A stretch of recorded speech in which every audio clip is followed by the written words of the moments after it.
Mi hermana me despidió delante de todos, me llamó peso muerto, a pesar de que yo aportaba el 49% de nuestros ingresos. No dije nada. Pero a la mañana siguiente, ella ya no tenía empresa.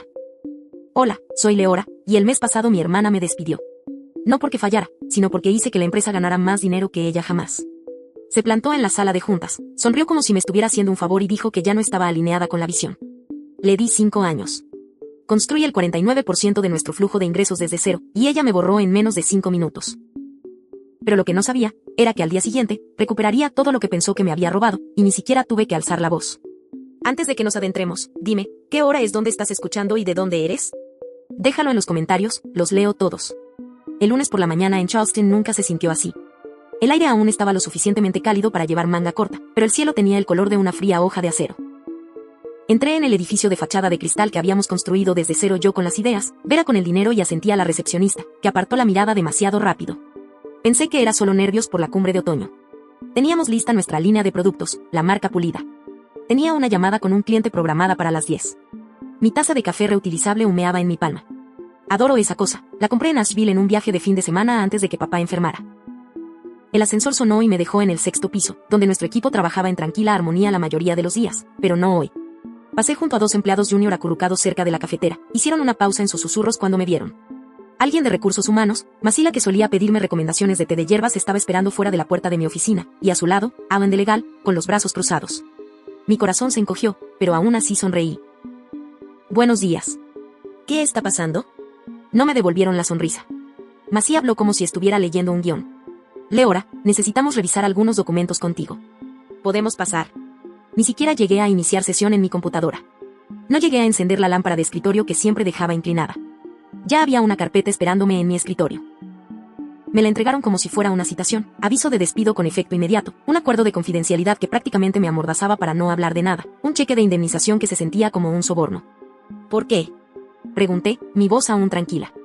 Alan se aclaró la garganta. Vera ha recibido múltiples informes de dificultad para colaborar contigo, imprevisibilidad emocional, interrupción en las comunicaciones con socios. ¿Interrupción? Parpadeé.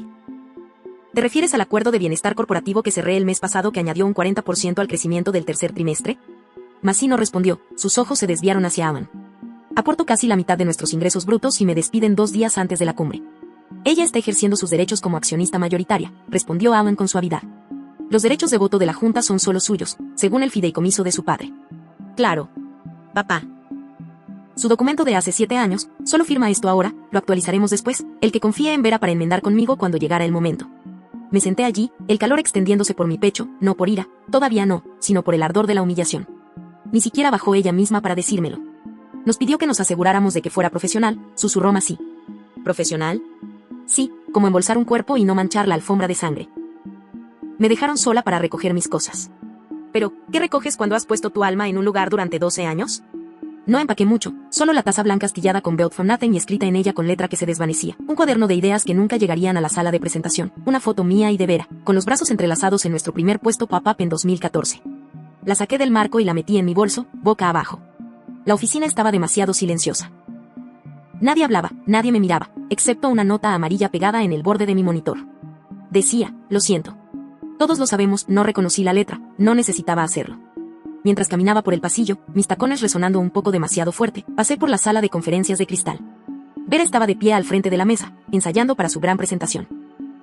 Estaba usando mi presentación, mi guión, incluso la fraseología que yo había elaborado para atraer a nuestros clientes de la costa oeste. Sonaba hueco en su boca. Estaba leyendo líneas, no hablando con visión. No entré, no interrumpí. Simplemente la observé un momento detrás del cristal y me di cuenta de que había estado practicando cómo convertirse en mí. Y ahora me estaba descartando como una nota de ensayo. No lloré. No entonces. Simplemente me ajusté la bufanda, asentí una vez a mi propio reflejo y caminé hacia el ascensor. Pero salir por esa puerta de cristal no fue lo peor. Fue el silencio que siguió. El sonido de la puerta del ascensor cerrándose aún resonaba en mis oídos cuando llegué a casa el lunes por la noche. Pero no fue hasta la mañana siguiente, cuando el sol se filtró por las persianas de mi tranquilo apartamento en Mount Pleasant, que el verdadero peso me golpeó. Me senté al borde de la cama, todavía con los jeans de ayer, desplazándome por las docenas de notificaciones que iluminaban mi teléfono. LinkedIn ya estaba en llamas con publicaciones de felicitación sobre la nueva dirección de liderazgo en la empresa. Una foto de Vera en el podio de la cumbre, con dientes blancos y frases prestadas, estaba en la parte superior de mi feed. Ni una palabra suya, ni un solo mensaje o correo electrónico desde que me sacaron como a una extraña. Me levanté y caminé hacia la cocina, encendiendo el hervidor. Mi mano se dirigió instintivamente hacia la taza blanca astillada. Built from nothing. Todavía en pie. Todavía mía. Es curioso, pensé, el mundo espera que las mujeres como yo, que construyen, que se adaptan, que creen, absorban la traición como si fuera parte del trabajo. Se supone que debemos aceptarlo con gracia, sonreír, encender una vela, escribir un diario al respecto, quizás publicar alguna cita de yoga sobre el crecimiento y la resiliencia. Pero no hoy. Hoy dejé que la amargura se sentara junto a mi café. No me vestí. No me duché. Simplemente me senté en mi cocina, envuelta en mi bata y recordé. Porque la verdad es que esta no era la primera vez que Vera intentaba borrarme. Hace 2 años, estábamos celebrando nuestra ronda de financiación seria. Papá había fallecido hacía solo 6 meses y Vera acababa de asumir el cargo de CEO según su testamento. Sus acciones fueron para ella. En ese momento, no se me ocurrió cuestionarlo. Éramos hermanas, sangre. Me había prometido que actualizaríamos la estructura juntas, que yo siempre tendría voz. Esa noche organizó una cena en la azotea de The Watch en el centro. Un lugar elegante, a la luz de las velas y lleno de inversores que no paraban de hablar unos sobre otros. Estaba sentada a 2 sillas de Vera. Se levantó para brindar, agradeció al equipo de diseño, al CFO, incluso a nuestra jefa de recursos humanos. Nunca me mencionó. Cuando la interrogué al respecto después, sonrió y dijo, Lea, todos saben que eres el alma de esta empresa. No necesité decirlo. Más tarde esa semana, propuso discretamente un voto de la Junta para diluir mi participación emitiendo nuevas opciones para la retención de ejecutivos. La enfrenté en la oficina. Esto me reduce del 32% al 19%. Eso no es retención, es una salida lenta. Su voz era dulcemente almibarada. Vamos, siempre serás parte de esto. Los títulos no importan, somos familia. Me defendí con firmeza, involucré a Rafael. El voto fue aplazado, Vera se echó atrás. Pero la sonrisa burlona que me lanzó en el pasillo ese día todavía me persigue. No decía ganaste. Decía, todavía no. Nunca fui su hermana en el negocio. Fui su sustituta hasta que descubrió cómo valerse por sí sola. Un golpe me sacó de mi recuerdo. Miré la hora, 7:45 de la mañana. Nadie tocaba tan temprano excepto una persona. Cameron, mi ahijada, entró con su larga trenza sobre un hombro, sosteniendo 2 vasos para llevar y una bolsa de bagels. Mamá dijo, quizás necesites esto. Tomé el café con un asentimiento, luego la abracé. Se aferró más fuerte de lo habitual. ¿Estás bien?, preguntó. Estoy respirando. Eso es algo. Cameron no preguntó más, nunca lo hacía. Ese era uno de los regalos que heredó de su madre, saber cuando el silencio brindaba más consuelo que las respuestas. Se sentó conmigo mientras me forcé a comer medio bagel. Vimos las noticias matutinas hablar sin parar sobre retrasos en la cadena de suministro y escándalos políticos, pero mi mente no estaba en esa habitación. Zumbó cuando mi teléfono vibró de nuevo. Un nombre iluminó la pantalla, Dr. Mason Len. Era mi cliente más importante. Sus clínicas de bienestar en 3 estados representaban casi $2.80 millones de nuestros ingresos anuales. Vera nunca lo había conocido. Siempre había trabajado a través de mí. Abrí el mensaje con los dedos temblando. Escuché, ya no estás en el equipo. Firmé contigo, no con la marca. Hazme saber dónde podemos hablar. Me quedé mirándolo. Lo leí de nuevo, luego otra vez. Cameron se inclinó. ¿Buenas noticias? Mejor que buenas. Me despidieron, me echaron, intentaron borrarme de la narrativa. Pero clientes como Mason, personas que me habían visto trabajar, que confiaban en mí, no se lo creyeron. Pueden quitar mi nombre de las diapositivas, eliminarme de la nómina, pero no pueden deshacer las relaciones que construí, la lealtad que gané. Y ahí es cuando la brasa parpadeó. Solo una chispa, pero real. Así que mientras Vera brindaba por sí misma en el escenario, hice mi primer movimiento. Silencioso, pero irreversible. El primer movimiento no fue venganza.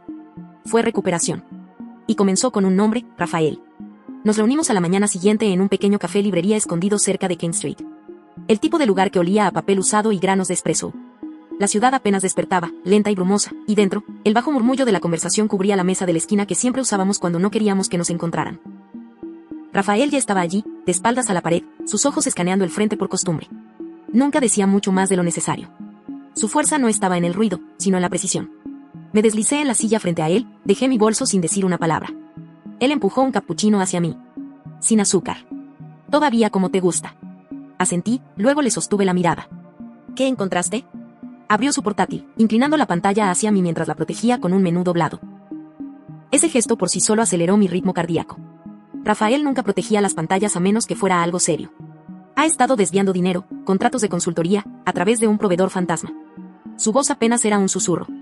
Se pasaron por alto completamente 2 votos de la Junta. ¿Quién firmó la aprobación? Ella lo hizo, bajo autorización ejecutiva. Pero la cantidad, Liora, no es dinero suelto. Estamos hablando de 6 cifras en 9 meses. Me quedé mirando la pantalla. Un proveedor fantasma. Alguna LLC fabricada. Vera siempre había sido cuidadosa, pero nunca lo suficientemente inteligente como para recordar que yo conocía sus patrones mejor que nadie. Jugaba a las damas mientras pensaba que jugaba al ajedrez. No reaccioné. Solo asentí. Envíame los documentos, dije. Quiero cotejar algo. Rafael hizo una pausa. ¿No estás pensando en demandar todavía?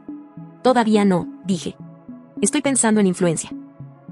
Al mediodía, estaba de vuelta en mi apartamento, con las mangas remangadas, el pelo recogido, cajas de archivos archivados esparcidas por el suelo. No había abierto esto en años, no lo necesitaba. Mi memoria era demasiado buena. Solo necesitaba confirmación. 3 cajas después, lo encontré. Una carpeta roja marcada Resolución de Conflictos 2020, borradores de NA. Fue el año en que Vera intentó forzarme a callar durante una disputa con un inversor inicial. Luché contra ella, cada línea roja, cada cláusula. Fuimos y vinimos durante 2 meses antes de que finalmente firmara la versión que ella insistió en que era la final. Pero nunca tiré los borradores. Abrí cada uno, escaneando rápidamente. Y entonces lo vi. En la segunda versión que ella me envió por correo electrónico, fechada 3 semanas antes de la copia firmada, cláusula 14b. En cualquier instancia en la que las decisiones financieras eviten el protocolo de la Junta, ambas partes deben revelar la transacción dentro de los 30 días para evitar penalizaciones por incumplimiento del acuerdo. Ella escribió eso. Luchó para que se mantuviera, dijo que nos protegía a ambas. Y nunca la eliminó de la versión final. Me reí, silenciosa y amargamente. Ella usó esto para atraparme, susurré a la habitación vacía. Y ahora la va a atrapar a ella. Saqué mi escáner, con las manos más firmes de lo que habían estado en días. En minutos, el archivo estaba digitalizado, etiquetado y listo. Se lo envié a Rafael sin comentarios. 2 minutos después, mi teléfono zumbó. Siempre fuiste la verdadera arquitecta. Yo solo construí donde tú señalaste. Una pequeña sonrisa asomó en la comisura de mi boca. No había esperado ese mensaje, pero quizás lo necesitaba más de lo que sabía. Antes de cerrar el portátil, eché un vistazo a mi bandeja de entrada. 5 correos electrónicos no leídos de becarios que habían trabajado conmigo a lo largo de los años. Líneas de asuntos sencillas, pensando en ti, gracias por todo, avísame si puedo ayudar. No tenían que decir más. ¿Ese eco silencioso de respeto? Esa era mi legado. No los discursos de Vera, no su protagonismo. El mío estaba en la gente que nunca olvidó quien los ayudó a ascender. Y así, el silencio entre nosotros se convirtió en estrategia. Para el viernes por la tarde, ese silencio se hizo añicos. Todavía estaba en mi bata, descalza en la cocina, esperando que la tetera silbara, cuando mi teléfono se iluminó. Rafael me había enviado un mensaje de texto, revisa tu correo electrónico ahora. Abrí mi bandeja de entrada. El mensaje superior era de un periodista con el que no había hablado en años. La línea de asunto me encogió el pecho, crisis de cofundadora sacude el liderazgo de la marca de bienestar. Adjunto había un enlace. Hice clic. El comunicado de prensa no era sutil. Pintaba una imagen de mí como inestable, frágil, errática. Fuentes cercanas a la empresa afirmaron que había sufrido un colapso silencioso tras una serie de episodios emocionalmente disruptivos. Una línea destacaba: la reestructuración del liderazgo fue necesaria para proteger a los inversores de la volatilidad arraigada en un duelo no resuelto. No me moví, no durante un minuto entero. La tetera gritaba de fondo y la dejé. Cuando apagué el quemador, habían llegado 3 correos electrónicos más. Uno de un ex colega, breve pero cauteloso: espero que estés bien. Sin comentarios, por supuesto. Otro de un proveedor con el que había trabajado durante 6 años, Leora, me sorprendió leer esto. Podemos ponernos en contacto cuando las cosas se calmen. Y el tercero de mi ex asistente, Jaime, vi el artículo. No eres tú. Mantente fuerte. Mi teléfono sonó. Rafael de nuevo. Está jugando sucio, dijo sin saludar. Está tratando de reencuadrar toda la narrativa antes de la llamada de lunes. Me di cuenta, respondí sin inmutarme. ¿Estás bien? Me quedé mirando el armario encima de la estufa, con los ojos desenfocados. Está haciendo esto personal, dije. Así que ahora, yo también. Colgué. No lloré, pero sí abrí el armario del pasillo y busqué una caja que no había tocado desde el año en que aprobé el examen del colegio de abogados. Dentro, debajo de viejas copias del Blue Book y una polvorienta caja de blogs legales, estaba el marco. El certificado aún estaba impecable: Leora Danvers, Juris Doctor. Admitida para ejercer, Colegio de Abogados de Carolina del Sur. Pensaron que había olvidado quién era. Estaban equivocados. Más tarde ese día, entré en el espacio de coworking cerca de Kenny George, el mismo que solía usar para organizar presentaciones de inversores iniciales cuando estábamos empezando. Olía a ambición y café. Recuerdos que había dejado a un lado. Me acomodé en una mesa de esquina y abrí mi portátil. No estaba segura de lo que buscaba. ¿Prueba? ¿Fuerza? ¿Alguna razón para no sentirme humillada de nuevo? Fue entonces cuando la vi. Jaime. Se acercó silenciosamente, mirando a su alrededor antes de sentarse frente a mí. Sacó una memoria USB de su bolso y la deslizó hacia adelante como si fuera contrabando. Sé lo que dice de ti, y sé que no es verdad, dijo en voz baja. Esto es del archivo de Slack. Ansé un privado que ella pensó que nadie había guardado. No lo filtré, pero lo guardé. Pensé que quizás lo necesitarías. Arpa Jaime. No. Gracias a mí. Simplemente no le digas a nadie que te lo di. Luego se fue. Dudé, luego lo conecté. El archivo se reprodujo automáticamente. La voz de Vera, cristalina, burlona. Ha estado rota desde que murió su madre. Dale un micrófono y se derrumba. Ni siquiera puede mirarse al espejo sin quebrarse. Mis manos se cerraron en puños. Me quedé mirando la pantalla, con la mandíbula apretada. Esa voz, la voz de mi hermana, se estaba riendo. Cerré el portátil. Ya no era miedo, tampoco era tristeza. Era algo más agudo. Una tormenta que había esperado demasiado tiempo para hablar. Me senté en ese espacio de coworking, rodeada de teclados que tecleaban y reuniones susurradas, y susurré para mí misma, así que eso es lo que piensan de mí. Entonces les mostraré quién soy realmente. Saqué mi teléfono y escribí. Lea, iré a la llamada con inversores de lunes. No más esconderme. La respuesta de Rafael llegó en segundos. Rafael, bien. Eligieron a la mujer equivocada para enterrar. Y me di cuenta, quizás esto no era guerra. Quizás era corrección. Y yo era el bolígrafo rojo. Ese lunes por la mañana, no sorbí ni di vueltas en el pasillo como solía hacer antes de las grandes reuniones. Me senté tranquilamente en mi escritorio en la esquina del apartamento, el mismo lugar donde había atendido todas las llamadas de inversores durante los últimos 8 años. Mi portátil ya estaba abierto. Mi dedo flotaba sobre el enlace de Zoom. Y hice clic. Las cajas aparecieron una por una, rostros enmarcados en pulidas oficinas en casa e iluminación filtrada. 20 participantes en total, inversores, asesores, miembros de la junta heredados. La mayoría evitaba mirarme directamente. Pero un rostro no. Ver estaba en modo CEO completo. Moño pulido, lápiz labial rojo, ese fondo suave de ladrillo visto y una higuera de hoja de violín. Sonrió débilmente, como si supiera algo que nadie más sabía. Buenos días a todos, dijo, como si nada estuviera mal. Comencemos con una rápida actualización sobre el liderazgo. Activé el sonido. Sus ojos parpadearon, muy ligeramente. En realidad, dije con serenidad, antes de hacer eso, me gustaría aclarar algunas cosas. El silencio cayó tan rápido que casi zumbó. Alguien tosió. Otro se recostó en su silla. Leora comenzó un socio senior de Atlanta, claramente incómodo. Nos dijeron que te habías retirado. Mantuve mi voz tranquila, controlada. No me retiré. Fui despedida, sin votación, sin causa, a pesar de contribuir con casi la mitad de los ingresos brutos de la empresa a través de la adquisición de clientes y el desarrollo backend. Escuché a alguien moverse al otro lado, el audio lo captó como un viento fuerte. Desarrollé el embudo de experiencia de usuario que impulsó nuestra tasa de conversión del 8% al 21% en menos de 9 meses. Traje nuestro acuerdo de plataforma de bienestar insignia, 2,80 pesos millones anuales. Y tengo registros de Hit con marca de tiempo para probar cada línea de código que escribí. Mis ojos nunca dejaron los de Vera. Pero más que eso, dije, le di a esta empresa su núcleo, sus valores, su historia. Eso no se construyó en una sala de juntas. Eso vino de noches tardías, semanas sin dormir y una razón muy personal por la que empecé esto contigo en primer lugar. El contigo permaneció. Vera sonrió burlonamente. Luego se inclinó hacia adelante, con la barbilla apoyada en la mano e inclinó la cabeza como una terapeuta fingiendo, oh, querida, dijo, su voz goteando veneno dulzón. No recibiste el memo. Extendió la mano a su lado y sacó un archivo. Presenté el formulario 1122 en la oficina del secretario de Estado el viernes pasado. Ya no eres reconocida como cofundadora legal. Ya está hecho. Una onda recorrió la sala. Alguien susurró, espera, ¿qué? Otra voz preguntó, ¿puede hacer eso sin una votación? La sonrisa de Vera se amplió. Resulta que cedió sus derechos hace años. ¿Recuerdas la reorganización de 2020? Mi garganta se apretó. Mi corazón no. Porque sí recordaba. Pero también recordaba cada cláusula marcada con rojo y Rafael ya tenía una copia de la versión final. No me inmuté, no hablé. Simplemente extendí la mano hacia el botón de grabación de pantalla, hice clic y abandoné la llamada. La pantalla del portátil se desvaneció a negro. Me senté allí un momento, rodeada de silencio.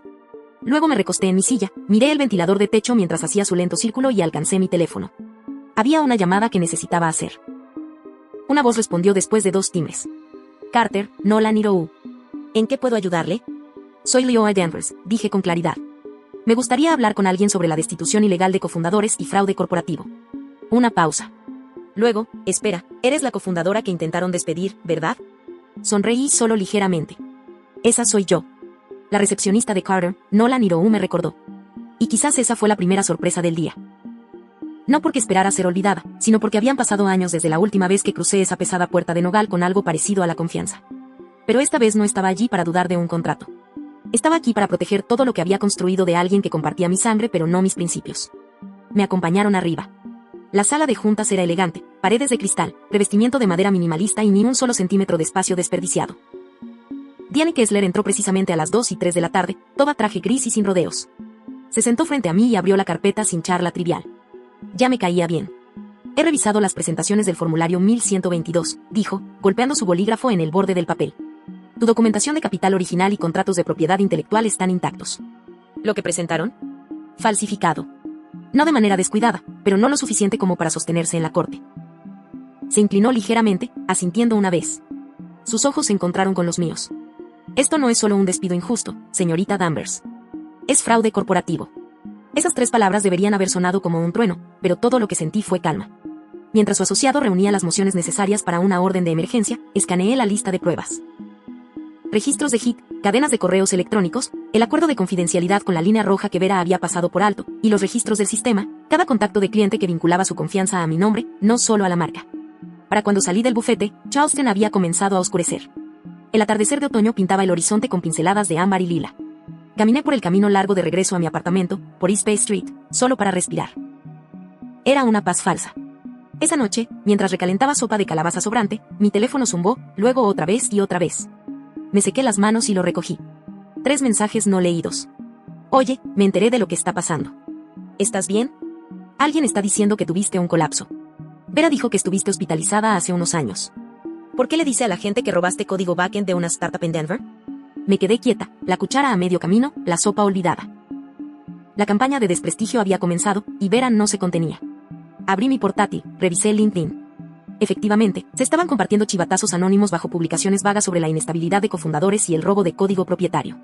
Estaba reescribiendo mi identidad en tiempo real, convirtiendo mi silencio en una admisión de culpa. Me quedé mirando el cursor parpadeante en un tuit a medio escribir.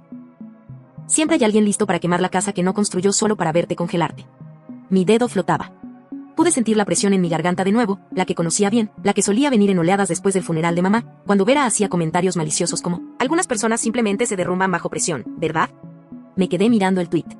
Luego, con una respiración lenta, apreté suprimir. Que hablen. Que susurren. Que publiquen.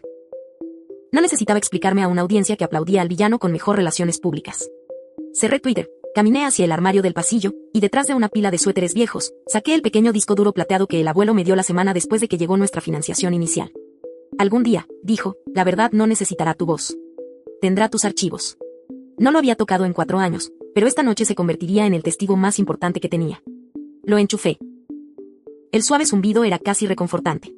Cada commit, cada contrato de cliente con marca de tiempo, cada hilo de Slack donde Vera había dicho, tú te encargas de la tecnología, yo inventaré la historia. Empecé a crear una carpeta, la etiqueté silenciosamente, Defensa de Otoño. Y sonreí. No porque hubiera terminado, sino porque sabía exactamente por dónde empezar. El disco duro había hecho su trabajo. Pero esa era solo la mitad de la batalla. La verdad ya no era algo para almacenar, tenía que ser entregada. Para el jueves por la noche, estaba en un avión a San Francisco. Apenas dormí esa noche, aunque la cama del hotel era suave y la habitación daba a la tranquila bahía. Mi mente reproducía cada titular que la máquina de relaciones públicas de Vera había soltado. CEO visionaria lanza nuevo capítulo audaz. Vera vio reimagina bajo liderazgo único. Cada uno más cuidadosamente seleccionado que el anterior, todos omitiendo la palabra que más importaba, cofundadora. La mañana del viernes llegó rápido. Me salté el desayuno, pero no los nervios. Me siguieron hasta el centro de conferencias como una sombra no invitada. El salón de baile zumbaba con nombres de la industria, filas de pendientes de perlas, blazers de diseñador y empatía cuidadosamente curada. El tipo de espacio donde la traición pulida podía pasar por brillantez si nadie se atrevía a interrumpir. Vera subió al escenario como si hubiera nacido para estar allí. Vestido carmesí, cabello recogido en un moño perfecto, una amplia sonrisa extendida por su rostro. Pero sus ojos escaneaban. Me vio. No parpadeó. Yo tampoco me inmuté. Diane se sentó a mi izquierda, una de nuestras inversoras de la ronda inicial, Miriam Tan, a mi derecha. Ninguna dijo una palabra mientras Vera iniciaba su discurso principal, el futuro de la tecnología de bienestar ético. Avanzó por las primeras diapositivas con facilidad, citando nuestros datos, mi arquitectura de sistemas, incluso una línea que yo había escrito en un memorándum interno de 2019, el bienestar no es un producto, es una promesa respaldada por el diseño. Yo había escrito eso en una nota adhesiva el día después de que mamá muriera. A los 11 minutos, justo cuando ponía en cola su gran propuesta de cambio de marca, un asistente de escenario cruzó el suelo. Vera siguió hablando. El asistente se acercó, le entregó un sobre crema. Ella se detuvo. Esa sonrisa, tensa, lista para la cámara, permaneció en sus labios un momento demasiado largo. El proyector detrás de ella parpadeó, un destello blanco, luego un mensaje de error a pantalla completa. Miré, no con alegría, sino con claridad, como ver un grifo finalmente gotear después de horas de presión. Vera se aclaró la garganta. Pequeño problema técnico, dijo alegremente. Vamos a pasar a preguntas y respuestas mientras nuestro equipo reinicia. Se colocaron micrófonos en los pasillos, los asistentes se alinearon con preguntas sobre ética biotecnológica, integración de datos de usuario y diagnóstico remoto. Esperé, no en la fila, simplemente sentada, quieta. Luego, cuando terminó la cuarta pregunta, me levanté. Mis tacones hicieron clic suavemente en la alfombra del pasillo. La gente se volvió. La mirada de Vera se congeló. Me detuve en el micrófono, lo ajusté y hablé. Hola, soy Leora Jennings, ex circuito y cofundadora de Vera Bio. Un silencio se propagó. Mantuve mi tono uniforme. Lo que han visto hoy, el modelo de producto, la interfaz de cliente y el lenguaje de diseño, se basa en trabajo propietario desarrollado por mí sin consentimiento.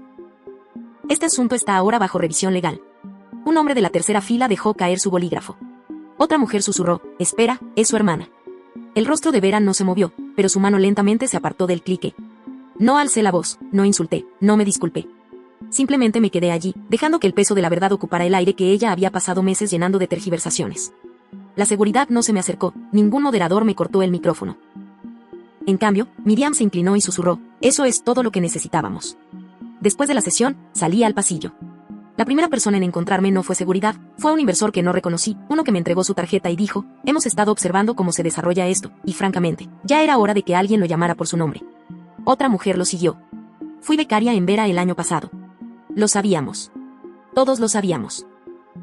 Para cuando llegué al ascensor, mis manos estaban llenas de tarjetas. No armas. No escudos. Sino testigos. No lloré, no grité. Simplemente dije la verdad en voz alta y de alguna manera, eso fue más fuerte que cualquier grito. No necesité blandir una espada. Simplemente tuve que mostrarles la verdad que tanto intentaron enterrar y dejar que hablara más alto de lo que yo jamás podría. Eso fue el viernes. Para el domingo por la noche, el equipo de Vera presentó una moción en un tribunal federal. Me acusaron a mí, de robar código backend propietario. Afirmaron que había utilizado secretos comerciales de una empresa rival y los había hecho pasar por míos. Para el lunes por la mañana, los titulares habían cambiado. Hermanas en guerra, escándalo de propiedad intelectual sacude biotecnológica fundada por mujeres, antes cofundadoras, ahora enemigas en la corte. Era una tormenta, rápida, despiadada y completamente fabricada. Me senté en la sala de conferencias del bufete de abogados en el centro de San José, mirando el enorme archivador que Diane puso frente a mí. Su solicitud de orden judicial es endeble, dijo, hojeando las exhibiciones con pestañas. Pero es ruidosa. Y el ruido gana titulares, no audiencias. Lo desmantelaremos. Asentí, aunque mi estómago había estado apretado desde el amanecer. Rafael envió un mensaje de texto desde afuera. ¿Quieres que esté en la galería? Respondí, no. Te necesito en el laboratorio. Sigue construyendo. Nos dirigimos al tribunal justo antes de las 8. El juzgado se veía igual que siempre, alto, simple e indiferente. El guardia de seguridad que revisó mi bolso no sabía que estaba revisando el bolso de la mujer que Vera intentaba borrar. Solo otra mañana, solo otro caso.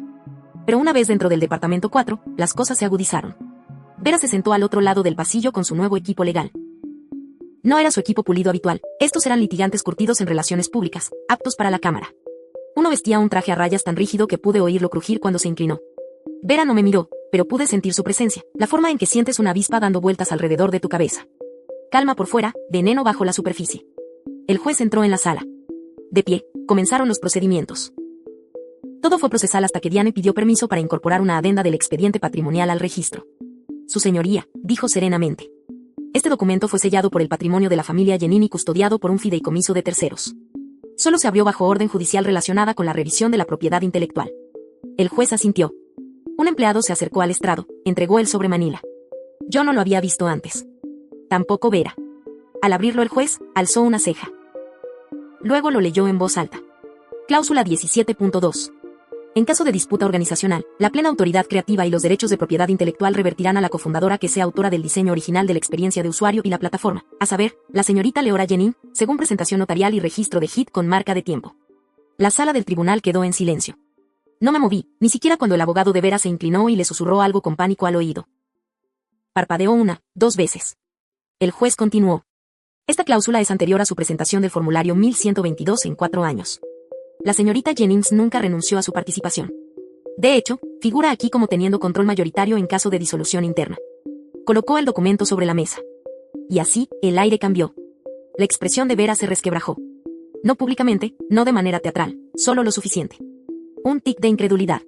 Una sola inspiración demasiado aguda para esconder. Diane no se regodeó. Yo no sonreí. Doblé las manos en mi regazo y dejé que el silencio se extendiera.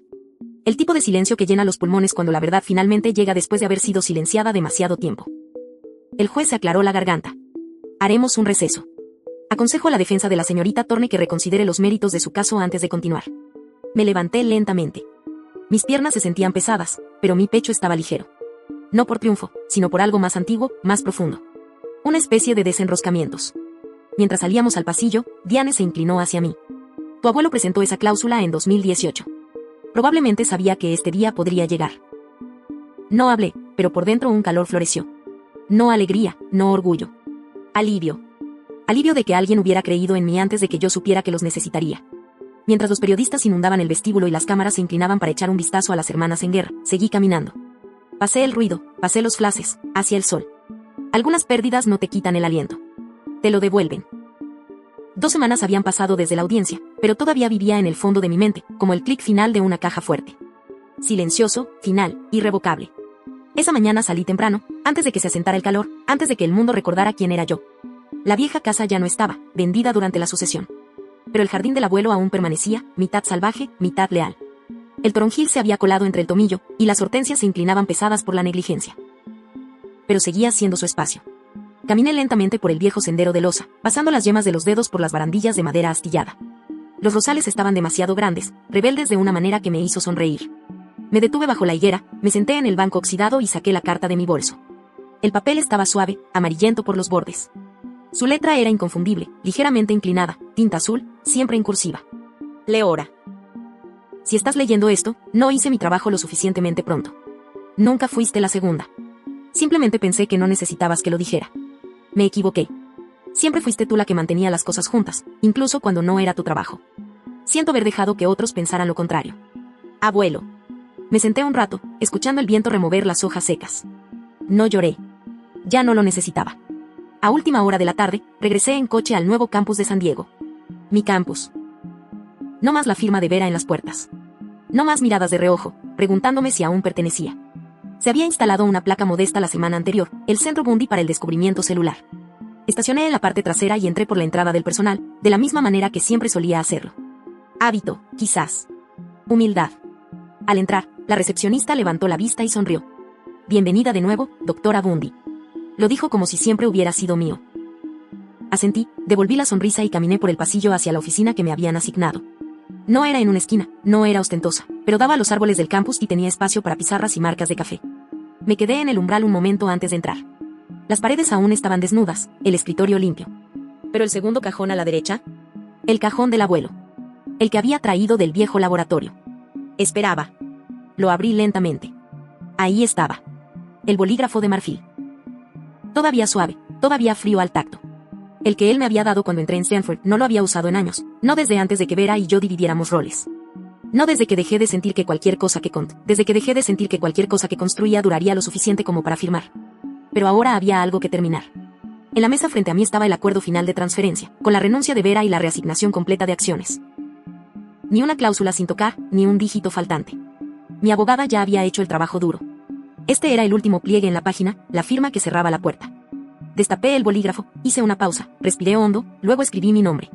Lentamente. Deliberadamente. Sin mano temblorosa. Sin mandíbula apretada.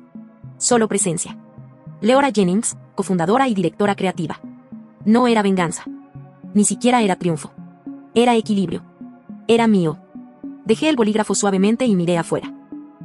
El sol bajaba, proyectando largas sombras en el campus. Los estudiantes pasaban con café, batas de laboratorio y auriculares, ajenos a los años que llevó a abrir este espacio. Y eso estaba bien. El legado no se trata de ser conocido. Se trata de saber que lo que construiste, silenciosa, obstinadamente, se mantendrá después de que salgas de la habitación. Salí. Hacia el día que se desvanecía. Hacia lo que sea que viniera después. Algunos nombres son pesados. Hasta que los cargas.